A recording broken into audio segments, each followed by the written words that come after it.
মোবারকপুর গ্রামে আরজি করে তিলোত্তমা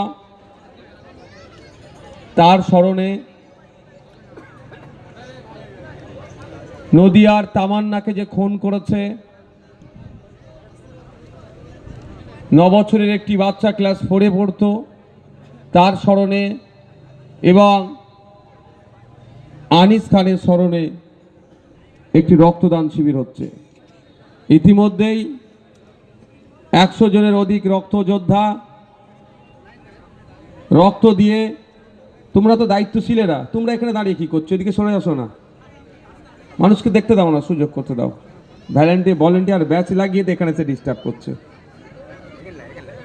100 জনের অধিক রক্তযোদ্ধা তারা রক্ত দিয়েছেন। অলরেডি আরো মহিলা পুরুষ নির্বিশেষে রক্ত দেওয়ার জন্য তারা প্রস্তুত নিচ্ছেন। ধন্যবাদ জানাই আজকে এই চাঁদপুর অঞ্চল কমিটিকে, ধন্যবাদ জানাই রাজারহাট নিউ টাউন বিধানসভার দায়িত্বশীলদের, যাদের উদ্যোগে যখন রক্তের ক্রাইসিস চলছে, ব্লাডের ক্রাইসিস চলছে, রক্তের হাহাকার দেখা দিয়েছে, সেই সময় তারা কিঞ্চিত পরিমাণ হলেও রক্তের যোগান দেওয়ার চেষ্টা করছে। ধন্যবাদ জানাই রক্তযোদ্ধাদেরকে, যারা তাদের মূল্যবান সময়কে নষ্ট করে আজকের এই রক্তদান শিবিরে এসে রক্ত দিয়ে সম্প্রীতির বার্তা, ঐক্যের বার্তা, সৌহার্দের বার্তা, সাথে সাথে মুমূর্ষ রোগীর প্রাণে বাঁচতে পারে এই রক্ত দিলে সেই কাজ করছে।